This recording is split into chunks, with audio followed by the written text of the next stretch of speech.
Assalamualaikum warahmatullahi wabarakatuh.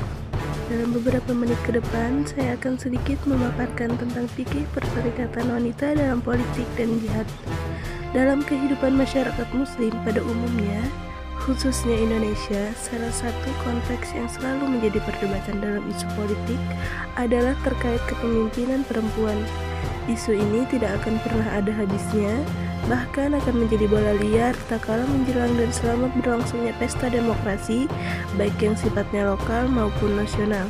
Dengan berkiblat pada paham konservatif serta merajuk pada pendapat Imam Al-Ghazali, maka terdapat kelompok-kelompok tertentu yang tidak mengakui hak politik perempuan untuk menjadi pemimpin. Mereka berkeyakinan bahwa bagi seorang perempuan tidak bisa didudukan sebagai imam atau kepala negara. Hal ini didasarkan atas pemahaman yang terkandung di dalam surah An-Nisa ayat 34 yang artinya kaum laki-laki itu adalah pemimpin bagi kaum wanita. Selain itu, terdapat pula hadis Nabi Muhammad SAW yang telah memperingatkan umatnya bahwa tidak akan beruntung suatu kaum yang menyerahkan urusannya kepada perempuan. Hadis riwayat Bukhari. Nah, kalangan muslim memahami jihad sebagai bentuk perjuangan maupun peperangan yang dilakukan dalam membela Islam, sehingga kemudian tidak sedikit umat Islam yang hanya memaknai jihad sebagai perang melawan musuh Islam. Sempitnya pemaknaan jihad ini terjadi karena salah pemikiran tentang jihad yang ada di dalam kitab-kitab fikih yang berisi pembahasan tentang perang dan hukum-hukum jihad. Fikih berarti paham, sedangkan dalam bahasa Arab berarti pemahaman dalam suatu hal.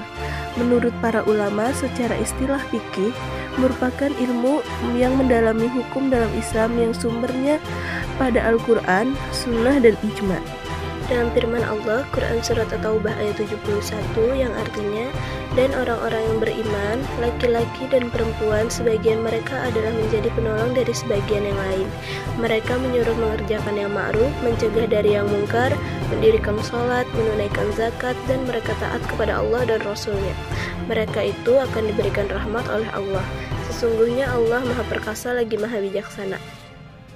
Pada ayat tersebut, Allah menjelaskan bahwa semua komunitas diberikan amanah dari kalangan mukmin dan mukminah yang memberikan penerangan. Allah juga memberikan keduanya tanggung jawab atasnya, tidak dimaafkan dari kalangan mukmin dan begitu pula sebaliknya.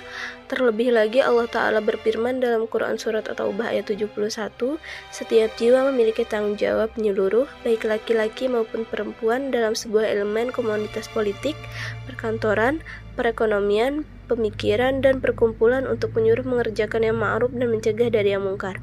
Lebih lanjut, untuk menguatkan pemahaman pada ayat 71 tadi, sabda Nabi Muhammad SAW yang artinya, barang siapa yang tidak memperhatikan permasalahan kaum muslimin, maka ia bukan termasuk dari kalangan mereka.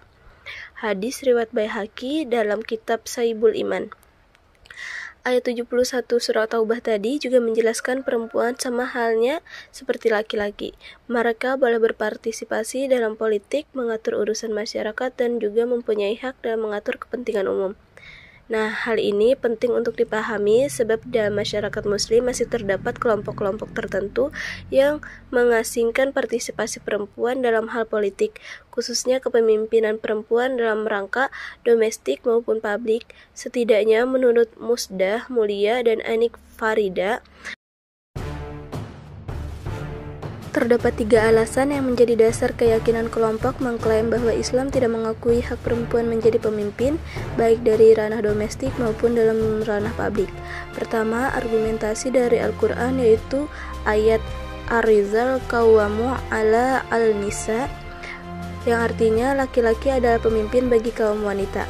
Kedua, argumentasi berupa kias atau analogi. Sebagian ulama menyatakan tidak boleh perempuan menjadi pemimpin, mengambil tidak boleh perempuan menjadi imam sholat, atau tidak boleh perempuan pergi sendiri tanpa ditemani muhrimnya.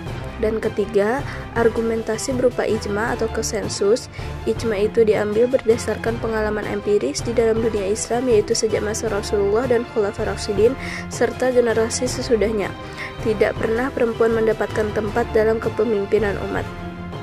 Sesungguhnya dengan alasan yang disebutkan di atas, menurut Muhammad Quraish Shihab, pendapat terkesan diskriminasi terhadap perempuan yang tidak sejalan dengan ayat tersebut, serta makna yang sebenarnya yang diamatkan dalam surah An-Nisa ayat 34 yang artinya kaum laki-laki itu adalah pemimpin bagi kaum wanita. Nah, menurut ayat 34 surat An-Nisa berbicara tentang kepemimpinan laki-laki atau suami terhadap keluarga dalam bidang kehidupan rumah tangga. Lebih lanjut, menurutnya kepemimpinan dalam Islam tidak mencabut hak-hak istri dalam berbagai segi. Oleh sebab itu, dalam Islam, kedudukan perempuan diangkat dan dimuliakan sehingga hak-hak politik perempuan dapat pula kita persembahkan dengan laki-laki atau kita samakan dengan laki-laki.